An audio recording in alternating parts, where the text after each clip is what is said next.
네, 의사들이 병원이 아닌 거리로 나서고 또 정부의 입장도 단호하고 현재로선 양측이 평행선입니다.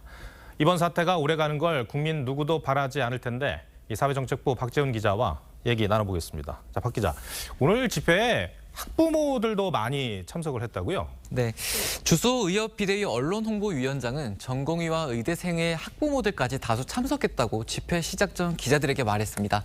직접 들어보시죠.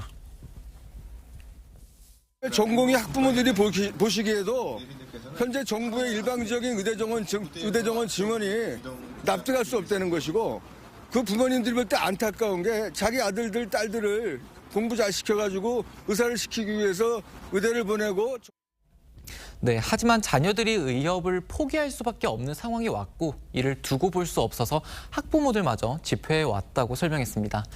이들은 제주를 비롯한 전국 각지에서 버스 등을 대절해 움직인 것으로 알려집니다. 예, 사직서를 낸 전공의들은 그럼 이번 집회에 거의 대부분 참석을 했습니까? 네, 의협은 상당수의 전공의들이 참석했다고 말했습니다. 하지만 이들의 참석은 자발적이었다는 점을 강조했는데요. 한번 들어보겠습니다.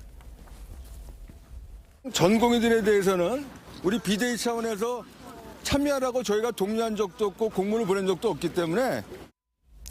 의협 전현직 간부들이 전공의들의 집단 행동을 교사했다는 혐의로 수사를 받고 있는 만큼 오늘 집회 참석도 의협과는 공식적으로 관계가 없다고 철저히 선을 긋는 모습이었습니다. 예, 저희가 조금 전에 보도를 해드린 대로 그러니까 의협이 제약회사 직원들의 참석을 강요했다.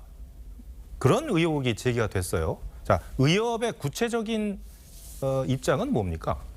네, 온라인 커뮤니티를 중심으로 제약회사 영업사원들이 의사로부터 집회 참석을 강요당했다는 글들이 여러 건 올라왔는데요. 의협 측은 비대위나 시도의사회 차원에서 요구한 적은 없다고 강조했습니다. 하지만 일반 회원들의 일탈이 있었는지는 확인하지 못했다고 했는데요. 개인적으로 요구를 했을 수는 있다는 해석이 가능한 부분입니다. 실제 한국제약바이오협회는 영업사원들의 참석을 강압적으로 요구하는 사례가 이어지고 있는 것으로 파악되고 있다면서 직접적 이해관계가 없는 영업사원들이 강압에 의해 참여하는 일이 없도록 조치해달라는 공문을 각 제약사에 보낸 것으로 확인됐습니다. 경찰은 사실일 경우 법적 책임을 묻겠다는 입장입니다.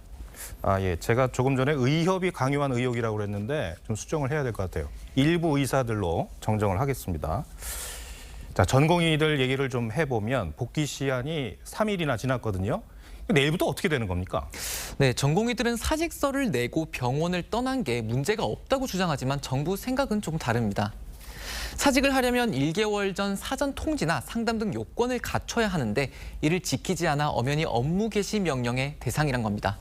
내일부터 복지부 공무원들이 각 병원의 현장 점검을 나서는데 복귀하지 않았다는 증거를 현장에서 채증한 뒤 의견 진술 기회도 줍니다. 현장으로 돌아오지 않은 이유가 타당하지 않을 경우 행정 처분이 진행됩니다. 이후 사법 절차를 밟을 예정인데 오늘까지 복귀하는 전공의들은 최대한 선처하겠다는 방침입니다. 네, 알겠습니다. 박재훈 기자 잘 들었습니다.